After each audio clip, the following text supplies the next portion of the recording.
Gravity क्या होती है, और उसकी इक्वेशंस के अंदर हमने डिस्कस किया था मोशन अंडर ग्रेविटी के लिए सेम इक्वेशंस इस्तेमाल की जा सकती है जिन्हें उससे पहले वाले इक्वेशंस की, इसलिए क्योंकि मोशन अंडर ग्रेविटी जो होती है उसके अंदर यूनिफॉर्म या कांस्टेंट एक्सीलरेशन होती है। एक्सीलरेशन ड्यू टू ग्रेविटी को यूनिफॉर्म एक्सीलरेशन कहा जा सकता है, उसके साथ एक्सीलरेशन कांस्टेंट एक्सीलरेशन भी कहा जा सकता है। कांस्टेंट एक्सीलरेशन इसलिए कहा जाता है क्योंकि कोई भी हेवी बॉडी या लाइट बॉडी जब उसे ड्रॉप होती है तो उसके अंदर 9.8 मीटर पर सेकंड स्क्वायर सेम एक्सीलरेशन आती है, इसलिए हम कहते हैं कि ये जो है ये कांस्टेंट एक्सीलरेशन होती है। अब इसके बाद बेटा हम डिस्कस करेंगे आगे जो न्यूटन्स लॉज हैं कि न्यूटन्स लॉज हमें क्या कहते हैं, या न्यूटन्स लॉज किस चीज के बारे में डिस्कस करते हैं बेटा।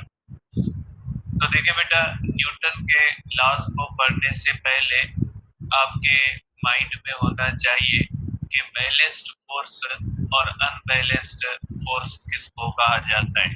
जब आपका माइंड बैलेंस्ड फोर्स और अनबैलेंस्ड फोर्स के बारे में क्लियर होगा तो फिर हम आगे न्यूटन्स लॉज को इजीली पढ़ सकते हैं। तो पहले हम करेंगे बेटा कि बैलेंस्ड फोर्स किसको कहा जाता है बेटा।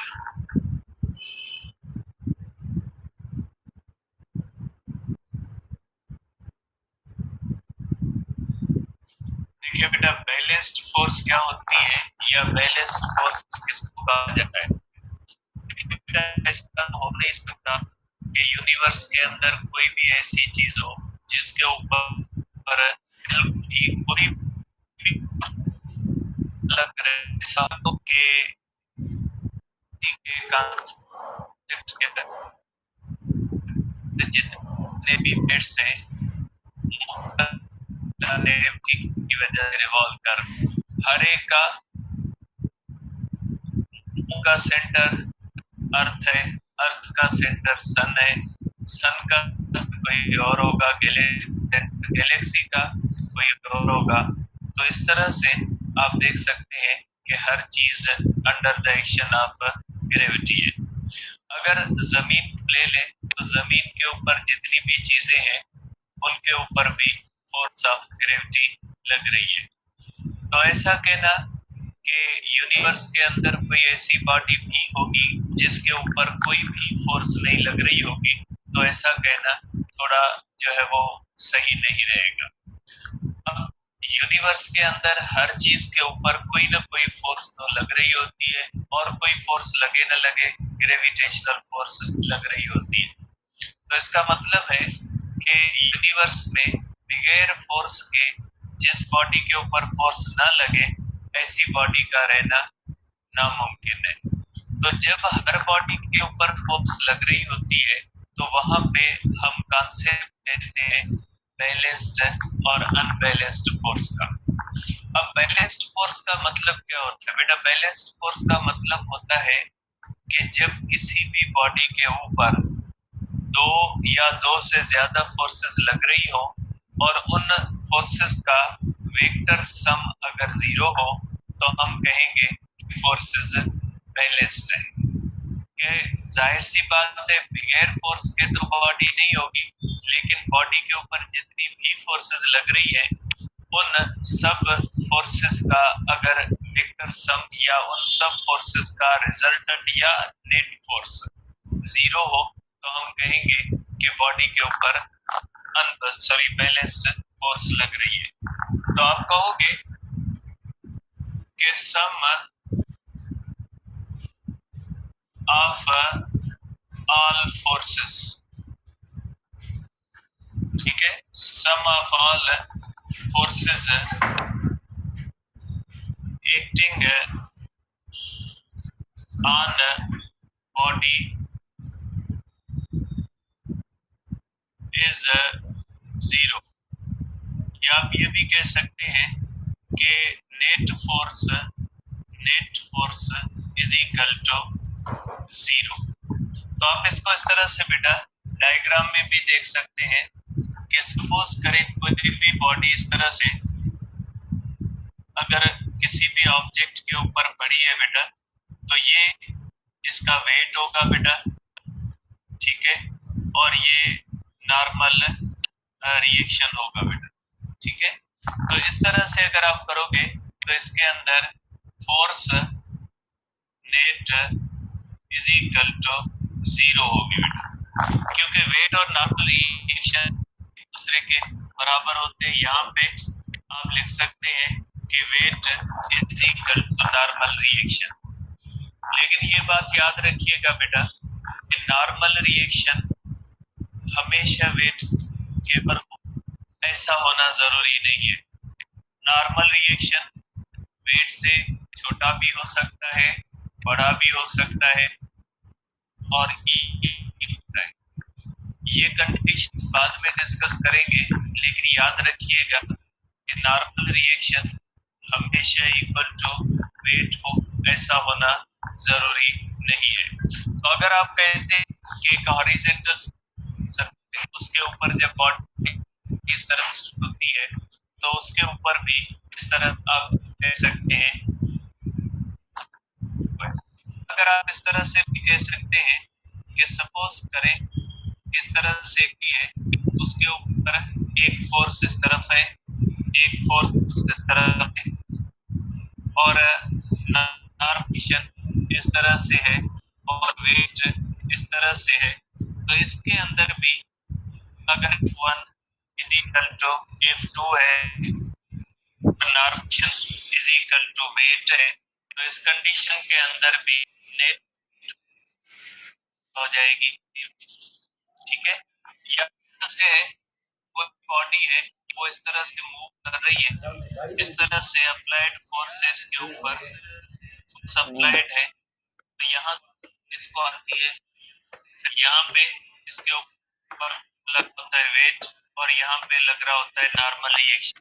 अब इस कंडीशन के अंदर भी अगर वेट है, फोर्स ऑफ फ्रिक्शन अगर अप्लाइड के बराबर, तो इसकी ये जो फोर्स है इस बॉडी के ऊपर नेट फोर्स 0 है या बॉडी के ऊपर बैलेंस्ड फोर्स एक्ट कर रही है।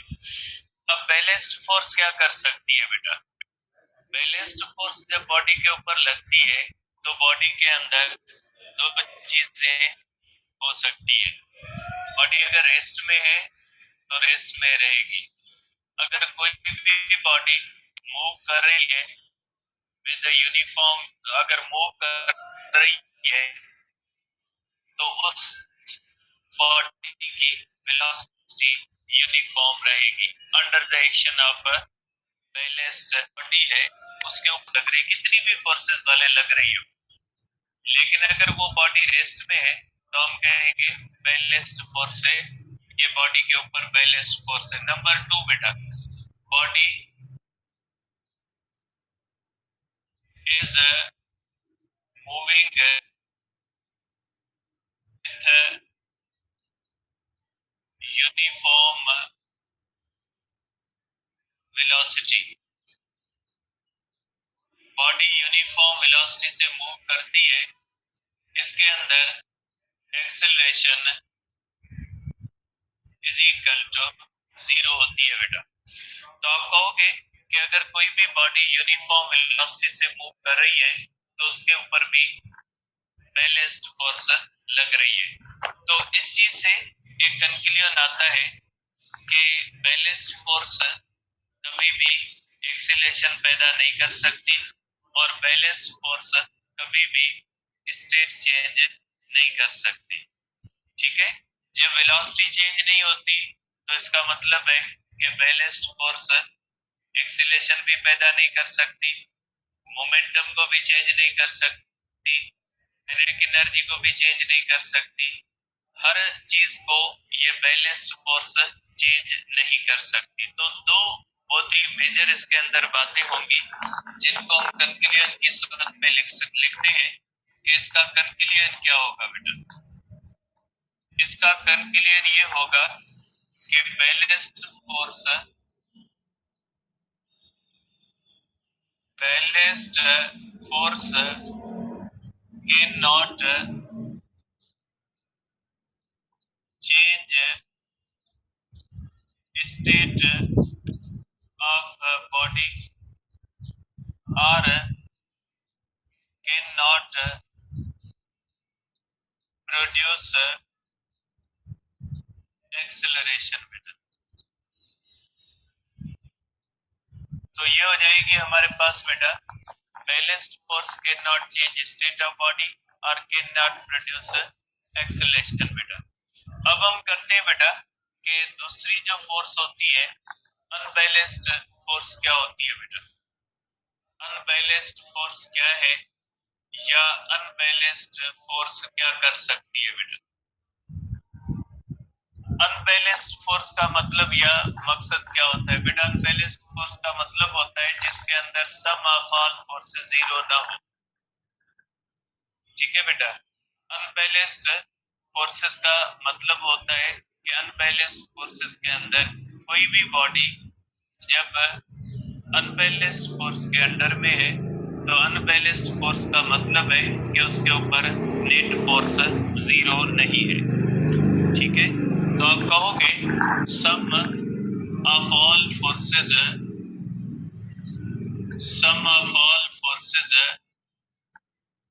एक्टिंग ऑन बॉडी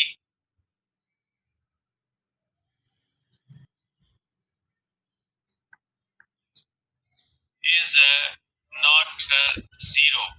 ठीक है। Sum of all forces acting on a body is not zero बेटा। या आप ये भी कह सकते हैं कि नेट फोर्स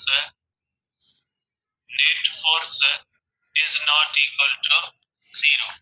जैसे अगर आप इस तरह से कहें एक बॉडी है इसके ऊपर इस तरफ अगर 10 न्यूटन फोर्स लग रही है और इस तरफ अगर हमारे पास 5 न्यूटन फोर्स लग रही है तो इसके ऊपर नेट फोर्स जो होती है ये 5 न्यूटन होती है।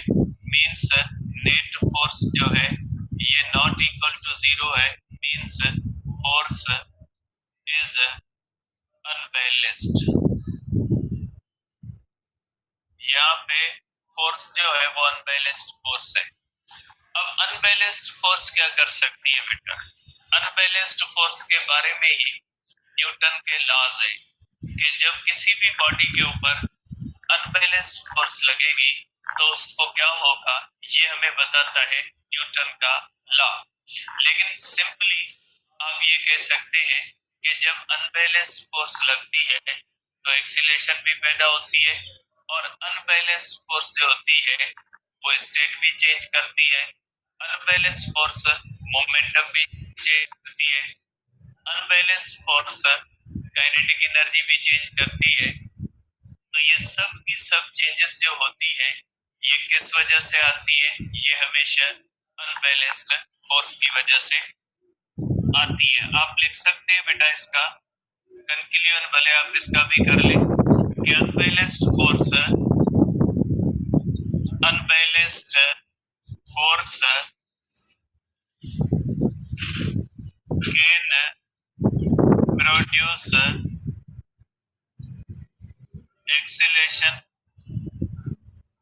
Can produce acceleration can change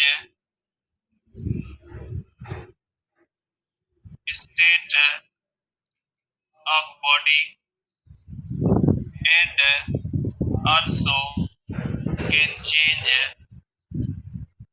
momentum as well as kinetic energy of body। ठीक है। तो आप कह सकते हैं कि ये एक्सीलरेशन भी पैदा कर सकती है, स्टेट चेंज भी कर सकती है और ये जो है वो मोमेंटम और काइनेटिक एनर्जी को भी चेंज कर सकते हैं। अब लिख सकते हैं यहाँ पे can not change momentum as well as kinetic energy. तो ये बेटा आपके माइंड में क्लियर होना चाहिए कि बैलेंस्ड फोर्स और अनबैलेंस्ड फोर्स में डिफरेंस क्या है, या बैलेंस्ड और अनबैलेंस्ड फोर्सेस क्या कर सकती है किसी भी बॉडी के ऊपर बेटा। ठीक है, तो ये जहन में आपके बिल्कुल क्लियर होना चाहिए। अब करते हैं बेटा नेक्स्ट हमारे पास। अब नेक्स्ट हमारे पास है बेटा इस तरह से न्यूटन के लॉज है बेटा हमारे पास।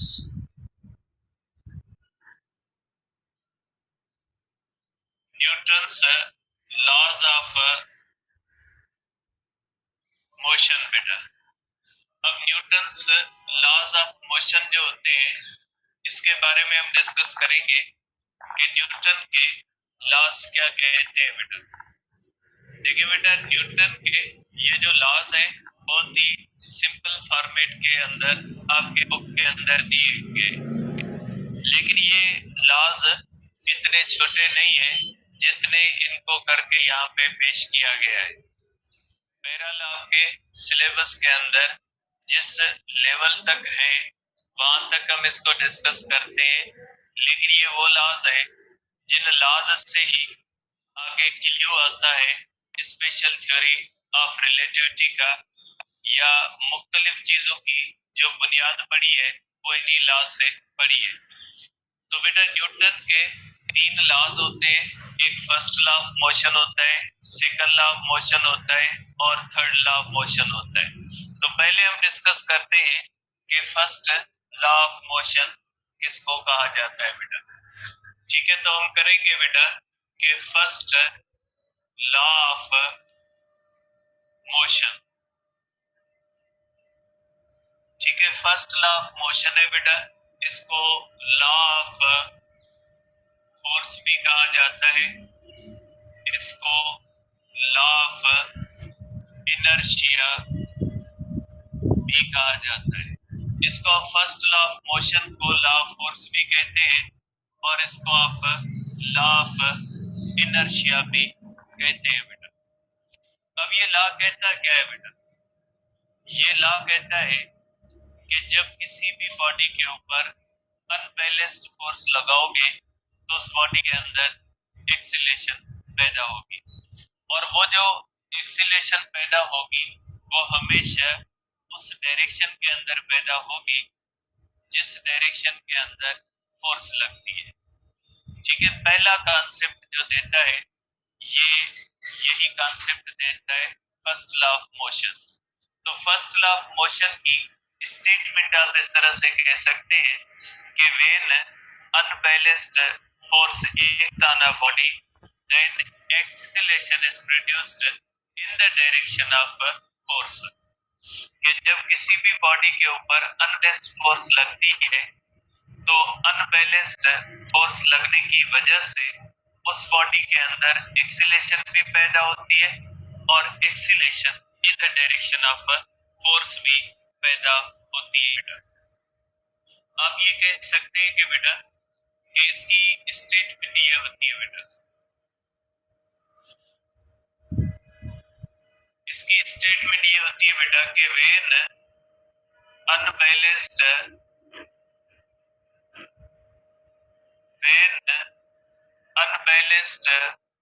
force acts on body then acceleration is produced in the direction of force, in the direction of force बेटा। जब किसी भी बॉडी के ऊपर अनबैलेंस्ड फोर्स लगती है तो उस बॉडी के अंदर एक्सीलरेशन पैदा होती है और एक्सीलरेशन का डायरेक्शन वही होता है जो फोर्स का होता है। इसके अंदर आप ये भी कह सकते हैं कि acceleration is produced due to unbalanced force. ठीक है, unbalanced force and it is proportional to force या पैरेलल टू फोर्स होती है। प्रोपोर्शनल और पैरेलल टू फोर्स होती है बेटा। आप कह सकते हैं कि जब किसी भी बॉडी के ऊपर अनबैलेंस्ड फोर्स लगती है तो अनबैलेंस्ड फोर्स लगने की वजह से उस बॉडी के अंदर एक्सीलेशन पैदा होती है और उस बॉडी की जो है वो acceleration in the direction of force भी होती है। तो आप यहाँ से कह सकते हैं कि अनबैलेंस्ड फोर्स एक्सीलेशन पैदा कर सकती है। इसका मकसद है अनबैलेंस्ड फोर्स स्टेट भी चेंज कर सकती है।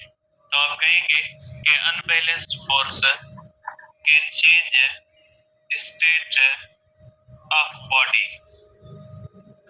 Unbalanced force changes state of body. Means जब किसी भी बॉडी के ऊपर अनबैलेंस्ड फोर्स लग रही होगी तो उसकी बॉडी की स्टेट एक नहीं रहेगी। और रेस्ट वाली बॉडी के ऊपर अनबैलेंस्ड फोर्स लगी वो मूव करना शुरू कर, मोशन भी एक्सीलेशन वाली मोशन होगी। अगर कोई भी बॉडी यूनिफॉर्म वेलोसिटी से मूव कर रही है और उसकी वेलोसिटी और फोर्स का डायरेक्शन अगर सेम होगा तो एक्सीलेशन पैदा होगी, वेलोसिटी का मैग्नीट्यूड बढ़ेगा।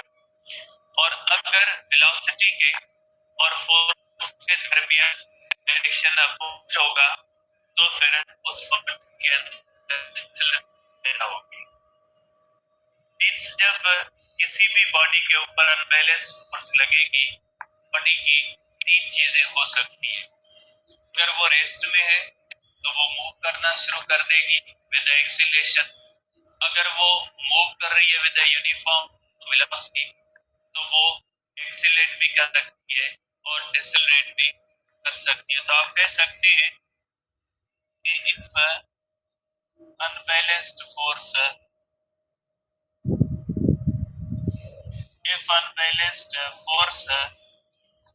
acts on body at rest, then body starts moving with acceleration in the direction of force। ठीक है, डायरेक्शन ऑफ फोर्स में। दूसरी बात कि if unbalanced force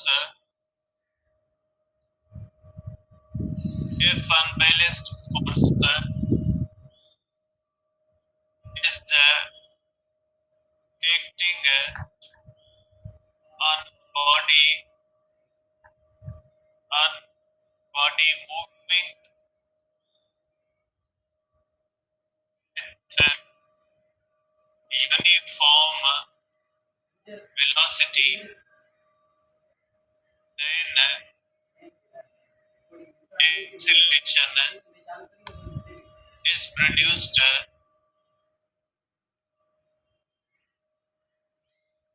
if v and if is ये जो है बेटा दोनों पैरेलल है।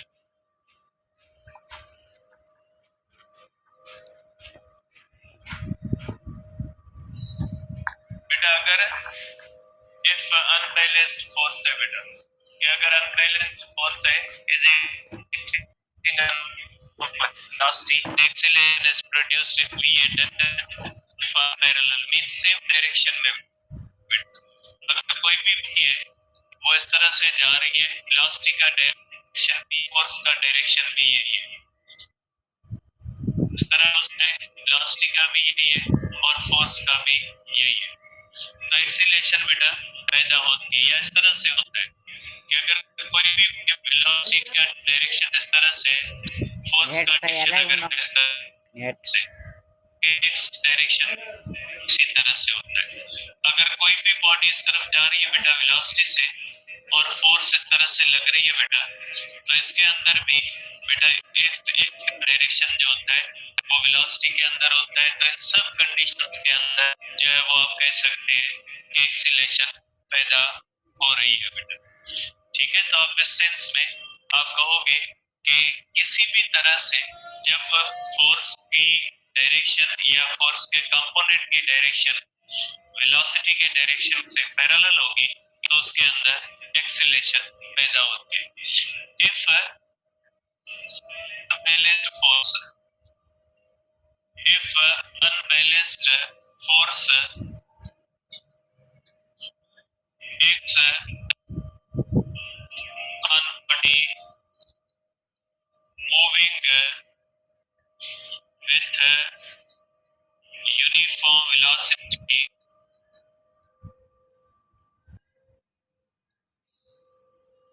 making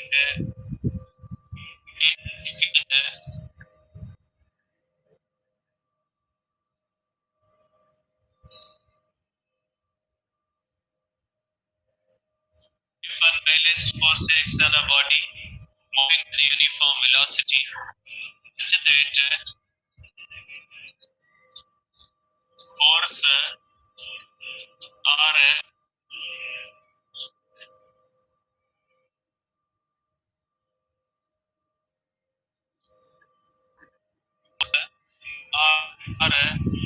component of force is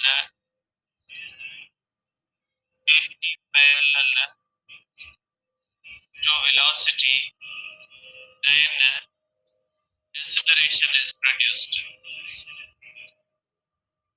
Deceleration is produced बेटा, deceleration पैदा होती है जब अनबैलेंस्ड फोर्स का कोई भी कंपोनेंट वेलोसिटी से अपोजिट हो या फोर्स खुद वेलोसिटी से अपोजिट हो, इस तरह से बेटा। ठीक है, या अगर कोई भी बॉडी है वेलोसिटी इस तरह से है और फोर्स अगर इस तरह से लग रही है और फोर्स का कोई भी कंपोनेंट इस तरह से अपोजिट डायरेक्शन के अंदर है, तो इस तरह से क्या पैदा होता है, डिसेलरेशन पैदा होती है। तो अनबैलेंस्ड फोर्स जो होती है वो स्टेट चेंज करती है और स्टेट चेंज करने के बाद उस बॉडी की अंदर एक्सीलरेशन पैदा करती है या डिसेलरेशन पैदा करती है, मींस वेलोसिटी को कम करती है। इसका मतलब ये भी हुआ कि ये जो अनबैलेंस्ड फोर्स है ये क्या कर सकती है, मोमेंटम को और काइनेटिक एनर्जी को भी चेंज कर सकती है। तो आप कहोगे, आगे आप कहोगे बेटा कि unbalanced force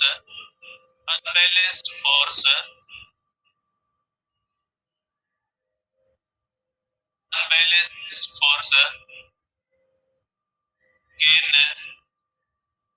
change velocity, kinetic energy and momentum of body weight। ठीक है, तो अनबैलेंस जो होती है फोर्स बेटा, काइनेटिक एनर्जी को, वेलोसिटी को और इनको बेटा चेंज कर सकती है। आप ये भी कह सकते हैं कि अनबैलेंस फोर्स जो होती है जब काइनेटिक एनर्जी को चेंज करती है तो अनबैलेंस्ड फोर्स बेटा वर्क कर सकती है। ये चीजें आगे डीप हो जाएगी बेटा, इनको आगे नहीं लेते इतना, तो आप इसको अनबैलेंस्ड फोर्स के बारे में कहोगे। तो ये न्यूटन के फर्स्ट लॉ की पहली बात हमने डिस्कस की है कि न्यूटन का पहला लॉ पहली कौन सी बात कहता है। अब न्यूटन का यही लॉ एक और बात भी कहता है, लेकिन न्यूटन के लॉ ने ये तो कहा कि जब किसी भी बॉडी के ऊपर आप फोर्स लगाओगे अनबैलेंस्ड तो उसकी स्टेट चेंज होगी और उसके अंदर एक्सीलरेशन या डिसेलरेशन भी पैदा होगी। अब यहाँ से एक नया कॉन्सेप्ट आता है कि जब न्यूटन का लॉ कहता है कि अनबैलेंस्ड फोर्स किसी भी बॉडी की स्टेट चेंज कर सकती है और एक्सीलरेशन पैदा करती है, तो जब हम किसी भी बॉडी की स्टेट चेंज करना चाहते हैं तो बड़ी बॉडी जो होती है जिसका मास ज्यादा होता है उसकी स्टेट चेंज करने के लिए ज्यादा फोर्स लगानी पड़ती है, और अगर कोई भी बॉडी है जिसका मास कम होता है उसकी स्टेट चेंज करने के लिए कम फोर्स लगानी पड़ती है। जैसे अगर एक बिल्डोजर है, वो खड़ा है, हम उसको रेस्ट से मूव करवाना चाहते हैं, इसलिए उसके ऊपर ज्यादा फोर्स लगेगी, तब जाके उसकी स्टेट चेंज होगी। और अगर कोई छोटी बॉडी है, जैसे बाल है, बाल के ऊपर जब हम फोर्स लगाएंगे तो उसकी स्टेट चेंज करने के लिए हमें कम फोर्स लगानी पड़ेगी। तो न्यूटन का पहला लॉ न सिर्फ ये कहता है कि अनबैलेंस्ड फोर्स से स्टेट चेंज होगी, बल्कि आपको ये भी बताता है कि किस बॉडी के ऊपर कितनी अनबैलेंस्ड फोर्स लगानी पड़ेगी। तो न्यूटन का फर्स्ट लॉ एक बहुत ही इंपॉर्टेंट प्रॉपर्टी बताता है कि जिस बॉडी का मास ज्यादा होगा उसकी स्टेट चेंज करने के लिए आपको ज्यादा अनबैलेंस्ड फोर्स लगानी पड़ेगी। इसका मतलब ये हुआ कि न्यूटन कहता है कि हर बॉडी के मास के अंदर एक ऐसी प्रॉपर्टी होती है जिसकी वजह से उस बॉडी के अंदर एक ऐसी प्रॉपर्टी आ जाती है कि जब किसी भी बॉडी के मास ज्यादा होता है तो उसकी स्टेट चेंज करने के लिए ज्यादा फोर्स लगानी पड़ती है। इसका मतलब ये हुआ कि मास की ये प्रॉपर्टी जो होती है इसको हम इनर्शिया कहते हैं, कि हर मास अपनी स्टेट को बरकरार रखने की कोशिश करता है। अगर आप उसकी स्टेट चेंज करने की कोशिश करोगे तो उसके लिए आपको कितनी ज्यादा अनबैलेंस्ड फोर्स लगानी पड़ेगी वो आपको पता लगता है उसके मास से। अगर किसी भी बॉडी के अंदर मास ज्यादा है तो वो अपनी स्टेट के लिए ज्यादा फोर्स रिक्वायर करेगा। अगर किसी भी बॉडी के अंदर मास कम है तो वो मास अपनी स्टेट चेंज करने के लिए कम फोर्स रिक्वायर करेगा। तो अनबैलेंस्ड फोर्स की रिक्वायरमेंट जो होगी वो किसी भी बॉडी के लिए ज्यादा होगी स्टेट चेंज करने के लिए या कम होगी, इसका पता हमें लगता है उस बॉडी के इंट्रिंसिक मास के थ्रू कि उस बॉडी का मास कितना होता है बेटा। ठीक है, इस प्रॉपर्टी को क्या कहा जाता है? इनर्शिया। तो आप कहोगे न्यूटन ने यह भी बताया कि ऐसा नहीं है कि आप इक्वल अनबैलेंस्ड फोर्स से हर चीज के अंदर इक्वल एक्सीलरेशन पैदा करोगे, ऐसा नहीं है। हर मास के अंदर एक ऐसी प्रॉपर्टी होती है जिसको हम इनर्शिया कहते हैं। ये न्यूटन का कॉन्सेप्ट है कि इनर्शिया का ताल्लुक सिर्फ और सिर्फ मास के साथ है। ठीक है, तो अकॉर्डिंग टू द न्यूटन कि जब किसी भी बॉडी की आप स्टेट चेंज करना चाहोगे तो उसके लिए आपको ज्यादा अनबैलेंस्ड फोर्स चाहिए होगी या कम अनबैलेंस्ड फोर्स चाहिए होगी, ये डिटरमाइन करेगा उस बॉडी का intrinsic mass, quantity of matter. अगर उस बॉडी के अंदर क्वांटिटी ऑफ मैटर उसका मास ज्यादा है तो उसके लिए आपको ज्यादा अनबैलेंस्ड फोर्स लगानी पड़ेगी स्टेट चेंज करने के लिए। और अगर किसी भी बॉडी का मास कम है तो उसकी स्टेट चेंज करने के लिए आपको कम अनबैलेंस्ड फोर्स लगानी पड़ेगी। तो ये जो हर मास के अंदर प्रॉपर्टी होती है कि बड़ा मास है तो ज्यादा फोर्स चाहिए अनबैलेंस्ड उसकी स्टेट चेंज करने के लिए, कम मास है तो कम अनबैलेंस्ड फोर्स चाहिए उसकी स्टेट चेंज करने के लिए। तो ये जो प्रॉपर्टी ऑफ द मास होती है, इस प्रॉपर्टी ऑफ द मास को हम कहते हैं कि ये इनर्शिया है बेटा। तो इनर्शिया का ताल्लुक किसके साथ है? मास के साथ है। और according to the Newton inertia is measure of mass. क्या आपको पता है कि आइंस्टाइन कहता था कि इनर्शिया सिर्फ मास के अंदर नहीं होती, एनर्जी के अंदर भी इनर्शिया है। तो यहाँ पे डिफरेंस है बिटवीन क्लासिकल फिजिक्स और मॉडर्न फिजिक्स में कि मास इनर्शिया का ताल्लुक न्यूटन के मुताबिक सिर्फ मास के साथ है, आइंस्टाइन के मुताबिक मास और एनर्जी दोनों के साथ है। आइंस्टाइन कहता था कि एनर्जी इनर्शिया और एनर्जी का ताल्लुक मास के साथ भी है। तो आप कह सकते हैं कि बेटा यहाँ से आप इनर्शिया का कॉन्सेप्ट कर सकते हैं कि इनर्शिया, ठीक है, प्रॉपर्टी है बेटा, ये इनर्शिया प्रॉपर्टी है, property of mass due to which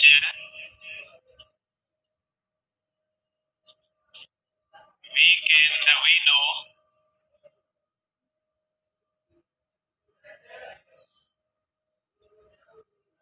how much force unbalanced बेटा, how much unbalanced force is required to change state of body। ठीक है बेटा, इनर्शिया एक प्रॉपर्टी है, ध्यान में रखिएगा, फिजिकल क्वांटिटी प्रॉपर्टी है बेटा, ठीक है, ये प्रॉपर्टी है और ये प्रॉपर्टी किसके साथ है बेटा, ये प्रॉपर्टी एसोसिएटेड है मास के साथ। तो अकॉर्डिंग टू द न्यूटन के ज्यादा अनबैलेंस फोर्स चाहिए होगी स्टेट चेंज करने के लिए जब उस बॉडी के अंदर ज्यादा मास होगा। तो आप कहोगे कि inertia is associated with mass only, ये न्यूटन का मैं लिख लेता हूँ बेटा क्योंकि आइंस्टाइन का अलग कॉन्सेप्ट है। According to the Newton inertia property of mass, property of mass है बेटा, inertia is property associated with mass, associated with mass only, ठीक है। अब इस मुताबिक inertia of body is constant because mass is constant। बेटा Newton के मुताबिक मास किसी भी बॉडी का कांस्टेंट होता है तो उसकी इनर्शिया कांस्टेंट होती है, लेकिन आइंस्टाइन के मुताबिक मास कांस्टेंट नहीं है, इनर्शिया कांस्टेंट नहीं है। Inertia body is constant because at moderate speeds, बेटा मैं वर्ड मॉडरेट लिख लेता हूँ यहाँ, moderate speeds mass is constant. बेटा न्यूटन के मुताबिक मॉडरेट का तो आइंस्टाइन ने वर्ड इस्तेमाल किया था, लेकिन मैंने जनरली इस्तेमाल कर दिया है कि आम स्पीड्स पे मास कांस्टेंट रहता है, इसलिए इनर्शिया को आप कांस्टेंट मानोगे, ठीक है। तो आप कह सकते हैं कि ये जो है इसको इस तरह से समझ सके कि फॉर एग्जांपल, अब ये बात समझिएगा बेटा कि इस बात का मकसद क्या है कि इनर्शिया कांस्टेंट है। न्यूटन कहता था, बेटा ध्यान से तवज्जो से, थोड़ा तवज्जो से, सपोज करें एक बॉडी है बेटा, इसका मास है 10 किलोग्राम बेटा और इसकी वेलोसिटी है 10 मीटर पर सेकंड। ये बॉडी इस तरह से जा रही है बेटा, इसकी वेलोसिटी इस तरह से, अब थोड़ा वेलोसिटी को बढ़ा दे बेटा,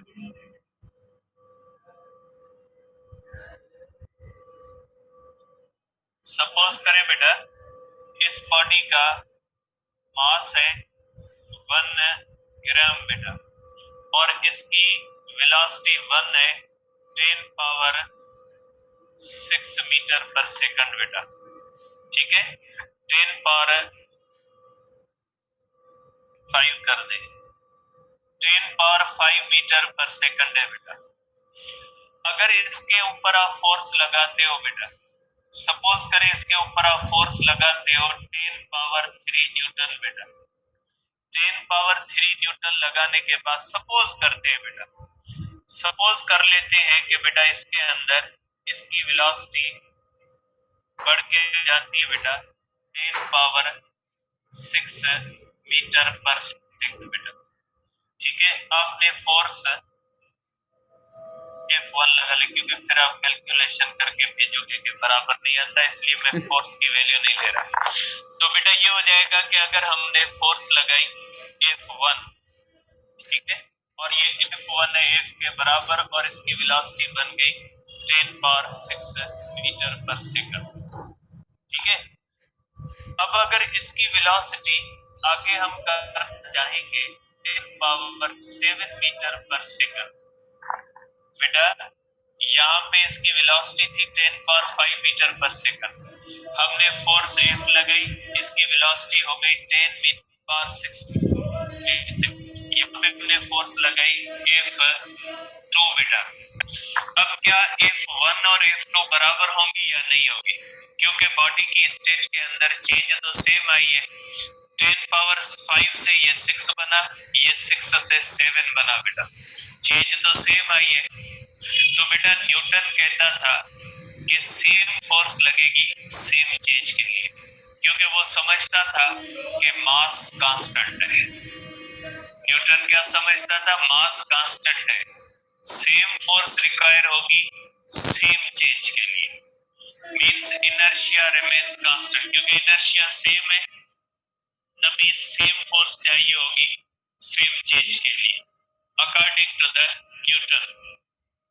आइंस्टाइन कहता था नहीं, यहाँ पे इसकी एनर्जी 10⁻⁵ के हिसाब से, यहाँ पे इसकी एनर्जी 10⁻⁶ के हिसाब से, यहाँ पे कम फोर्स लगेगी, यहाँ पे ज्यादा, ये फर्क। आइंस्टाइन कहता था नहीं, बॉडी की वेलोसिटी बढ़ती जाएगी, एनर्जी बढ़ती जाएगी, इनर्शिया बढ़ती जाएगी, तो चेंज के लिए अनइक्वल फोर्स लगानी पड़ेगी, ये था। इसलिए मैंने यहाँ पे लिखा inertia body because at moderate speed mass is constant. ये किसका है? न्यूटन का कॉन्सेप्ट है कि जब आप किसी भी बॉडी की स्टेट चेंज करोगे तो इक्वल के लिए because mass remains constant. Einstein कहता नहीं, इक्वल चेंजेस के लिए अनइक्वल फोर्सेस लगानी पड़ेगी, पहले के मुकाबले में फोर्स बढ़ानी पड़ेगी नेक्स्ट इक्वल चेंज के लिए। ठीक है, तो ये यहाँ पे इस पॉइंट का मकसद ये। तो बेटा न्यूटन के मुताबिक इनर्शिया का ताल्लुक किसके साथ है? मास के साथ है। किसी भी बॉडी के पास ज्यादा मास हो तो ज्यादा इनर्शिया लगानी पड़ेगी, ज्यादा इनर्शिया होगी ज्यादा फोर्स लगानी पड़ेगी उस बॉडी की स्टेट चेंज करने के लिए। अगर एक 5 किलोग्राम की बॉडी है, एक 10 किलोग्राम की बॉडी है, तो रेस में तो 10 ग्राम बॉडी की 10 किलोग्राम बॉडी जो होती है वो मूव करवाने के लिए ज्यादा फोर्स लगानी पड़ेगी और 5 किलोग्राम वाले को कम लगानी पड़ेगी, क्योंकि 5 किलोग्राम की इनर्शिया कम होती है, 10 किलोग्राम की इनर्शिया ज्यादा होती है। और ये इनर्शिया जो होती है ये किसके साथ एसोसिएटेड होती है? मास के साथ होती है। More mass more inertia, less mass less inertia. आप ये कह सकते हैं कि more mass more inertia, more mass more inertia, less mass less inertia. ठीक है, जितना मास है ज्यादा इनर्शिया होगी, कम मास है कम इनर्शिया होगी। ये हमें कौन बताता है बेटा? ये हमें बताता है न्यूटन। ठीक है, न्यूटन के मुताबिक इनर्शिया किसी भी बॉडी की कांस्टेंट होती है और इनर्शिया रेस्ट में भी हो सकती है, मोशन के अंदर भी हो सकती है। Inertia body can possess inertia in rest as well as in motion।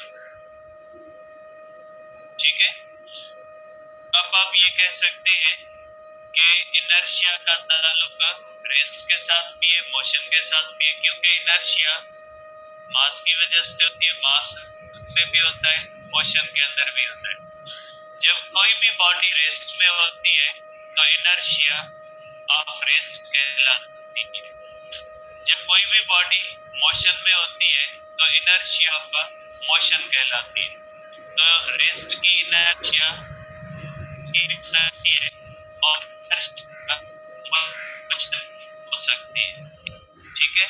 और इनर्शिया डायरेक्शन की भी हो सकती है। जब आप किसी भी बॉडी का डायरेक्शन चेंज करते हो तो उसके लिए भी आपको अनबैलेंस्ड फोर्स लगानी पड़ती है, क्योंकि वेलोसिटी आप चेंज करते हो डायरेक्शन में तो उसके लिए भी आपको अनबैलेंस्ड फोर्स लगानी पड़ती है।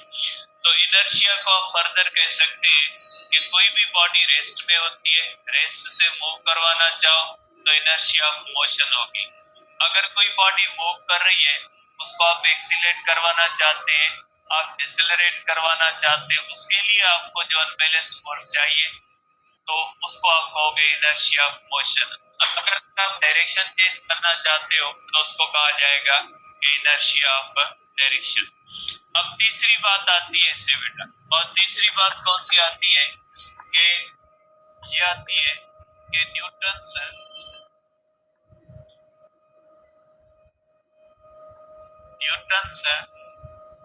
First law is also called law of inertia. Law of inertia कहलाता है बेटा। न्यूटन का फर्स्ट लॉ जो होता है वो लॉ ऑफ इनर्शिया भी, सॉरी लॉ ऑफ फोर्स भी कहा जाता है। लॉ ऑफ फोर्स बेटा। अब ये लॉ ऑफ फोर्स क्यों कहलाता है बेटा? देखिए, ये लॉ आपको मास की जिस तरह से प्रॉपर्टी बताता है ना कि मास की एक प्रॉपर्टी है जिसकी वजह से ज्यादा मास होगा, ज्यादा इनर्शिया होगी। इसी तरह से बेटा, इसी तरह से फोर्स की भी एक प्रॉपर्टी बताता है। और फोर्स की क्या प्रॉपर्टी बताता है? फोर्स की ये प्रॉपर्टी बताता है कि फोर्स जो होती है वो किसी भी बॉडी की स्टेट चेंज कर सकती है या स्टेट करने की कोशिश करती है, क्योंकि यहाँ पे इनर्शिया की वजह से जब हम स्टेट चेंज करते हैं तो उसके लिए जो हमें एजेंसी एक्ट करनी पड़ती है उस एजेंसी को हम फोर्स कहते हैं। तो ये फोर्स की एक डेफिनेशन प्रोवाइड करता है कि आखिरकार ये फोर्स होती क्या है। तो आप कहोगे कि न्यूटन का जो सेकंड लॉ है, सॉरी फर्स्ट लॉ है, ये आपको डेफिनेशन प्रोवाइड करता है फोर्स की। तो आप इसको इस तरह से कहोगे कि Newton's first law, Newton's first law बेटा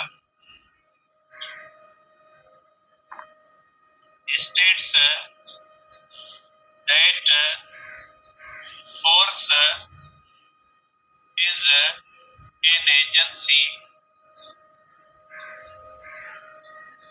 which tends, ठीक है, which changes or tends to change state of body बेटा। बेटा न्यूटन के फर्स्ट लॉ कहता है force is agency which changes और tends to change state of body, कि किसी भी बॉडी की स्टेट चेंज करती है या करने की कोशिश करती है। ये डेफिनेशन है बेटा, इसको हम कहते हैं qualitative definition. First law provides qualitative definition, qualitative definition of force बेटा। फर्स्ट लॉ जो होता है ये क्वालिटेटिव डेफिनेशन प्रोवाइड करता है। क्वालिटेटिव डेफिनेशन का मकसद है डेफिनेशन विदाउट फार्मूला, ये हमें प्रोवाइड करता है। न्यूटन का फर्स्ट लॉ जो है वो फोर्स की क्वालिटेटिव डेफिनेशन देता है। कल डिस्कस करेंगे बेटा कि सेकंड लॉ और थर्ड लॉ क्या कहते हैं बेटा। अब 10-15 मिनट आप ब्रेक करें बेटा। 8:30 बजे जो होगी वो आपकी इंटर की क्लास होगी लेजर की बेटा। हाफ इंट्री वाले लेफ्ट कर सकते हैं।